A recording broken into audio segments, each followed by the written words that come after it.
Single pattern इसमें है। भीमा कोरेगांव अभी हम लोग सुन रहे थे। भीमा कोरेगांव का सच में अगर कोई भीमा कोरेगांव का केस बनना चाहिए, वो केस वो बनना चाहिए कि उस दिन जो हमला हुआ और उसमें जो लोग मारे गए कार्यक्रम में, तो उन हमलावरों के खिलाफ केस बनना चाहिए। लेकिन वो केस बना नहीं है और भीमा कोरेगांव के नाम से एल्गार परिषद के ऑर्गेनाइजर्स के ऊपर और बाकी तमाम फर्जी मामले जोड़ करके केस बना दिया गया। इसी तरह से अगर हम कहेंगे कि दिल्ली दंगा, दिल्ली में जो कुछ भी हुआ वो सब कुछ हमारे आंखों के सामने, किस तरह से इसको प्रायोजित किया गया, किस तरह से नारे लगे गोली मारो और फिर वाकई दिल्ली में गोली चली और इसके बाद केस जो बने उसमें सारे एंटी सीए मूवमेंट, मैं कहता हूं कि ये देश में इक्वल सिटीजनशिप का मूवमेंट है, इस मूवमेंट के कार्यकर्ताओं को इसमें फंसा दिया गया। तो ये समझना बहुत जरूरी है कि इसमें बहाना कुछ भी हो सकता है, लेकिन इस सरकार ने तय कर लिया कि हमें इस देश के अंदर तमाम आंदोलन के कार्यकर्ताओं को, सच बोलने वाले, सच लिखने वाले पत्रकारों को, मानवाधिकार के लिए, दलितों के लिए, आदिवासियों के लिए, महिलाओं के लिए आवाज उठाने वाले लोगों को जेल में डालना है। अभी इमरजेंसी की बात आई, हम सब लोग इमरजेंसी से तुलना करते हैं, हम कहते हैं कि अनडिक्लेयर्ड इमरजेंसी है। शायद यही इस इमरजेंसी की खासियत है, इसका ज्यादा स्ट्रेंथ है कि अनडिक्लेयर्ड है। इमरजेंसी के दौर में पॉलिटिकल अपोजिशन को जेल में डाला गया था। जेपी से लेकर के तमाम हमारे देश के बड़े लीडर्स जेल में थे और इसीलिए राजनीतिक बंदियों की रिहाई एक बड़ा मुद्दा बना था। हमें याद है हम सब लोगों की राजनीतिक शुरुआत उस पूरे पॉलिटिकल प्रिजनर्स के रिलीज के मूवमेंट से हुई।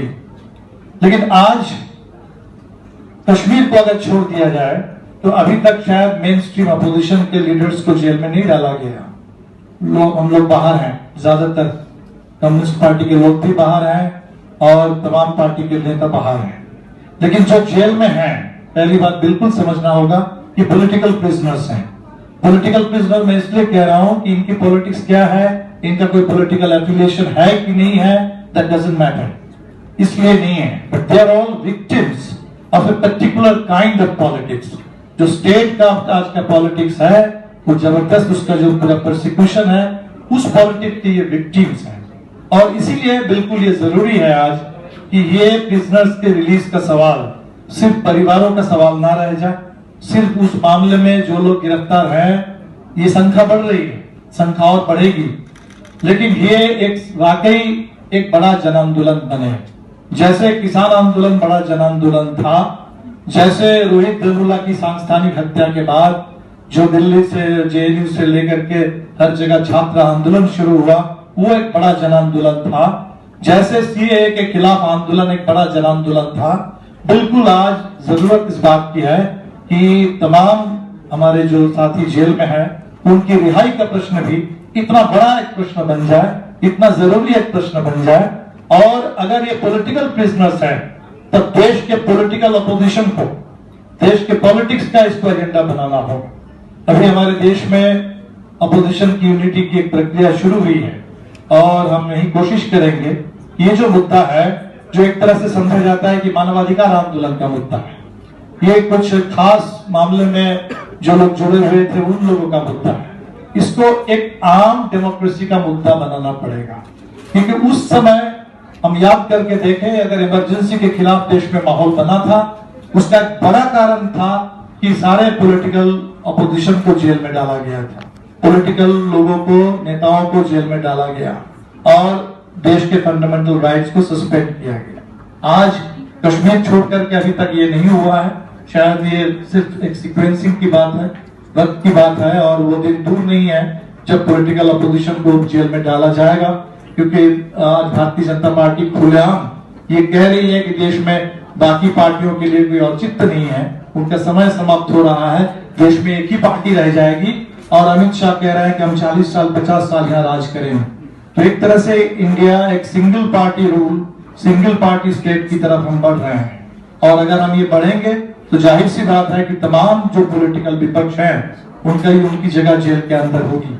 और इसीलिए हमें लगता है कि हम सब लोग मिलकर के इसको कोशिश करें ये लड़ाई जाहिर सी बात है कि सिर्फ बेल की बात नहीं है, और बेल नहीं देना है इसीलिए यूएपीए लगा दिया गया। यूएपीए ऐसा ही कानून बनाया गया जो जैसे अंग्रेज राज करते थे, जैसे राउलेट एक्ट था, बिल्कुल उसी का उत्तराधिकारी है।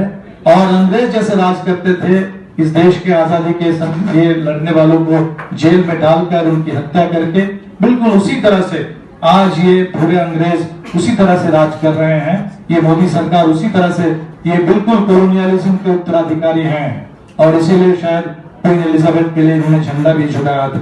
तो आज ये सरकार जिस रास्ते पर चल रही है, इसके खिलाफ बिल्कुल वैसी लड़ाई चाहिए जैसे आजादी की लड़ाई थी, और हम सब लोग मिलकर के इस देश में इतनी बड़ी एक एकता बनाए, और ये देश के अंदर इस राजनीतिक इच्छा शक्ति का, इस राजनीतिक चेतना का निर्माण करें, जहां हमारे तमाम साथी जो जेल में हैं और उनके रिहाई की मांग हमारे लिए प्रमुख मांग बन जाए। फादर स्टैन स्वामी जेल में रह करके गुजर गए, हमारे आंदोलन के शहीद हैं, जो जेल में है। मैं मानता हूं इस समय हमारे देश में इस समय लोकतंत्र की लड़ाई के सब लोग सिपाही हैं, हमारे नेता हैं जो जेल में हैं, वो नेता हैं, हम बाहर हैं कार्यकर्ता समर्थक, उनके साथ ही जो लड़ने की कोशिश कर रहे हैं। और इसीलिए फादर स्टैन स्वामी के गुजर जाने के चलते शायद वरवरा राव को बेल मिला, शायद सुधा जी को बेल मिला। अगर स्टैन स्वामी नहीं वो जेल में उनका निधन होता इस तरह से, शायद वो बेल भी नहीं मिला होता। इसलिए बेल मिलना कठिन है, यहाँ प्रोसेस ही पनिशमेंट है, इसीलिए लोगों को जेल में डाला जाता है। लड़ाई बहुत कठिन है, लड़ाई लंबी है, लेकिन मैं ये कहने के लिए आया हूँ, ये लड़ाई बेहद जरूरी लड़ाई है, और हम सब लोगों को मिलकर के इस लड़ाई को लड़ना है, इस लड़ाई को जीतना है, तभी हिंदुस्तान बचेगा, लोकतंत्र बचेगा और हमारा भविष्य सुरक्षित हो पाएगा।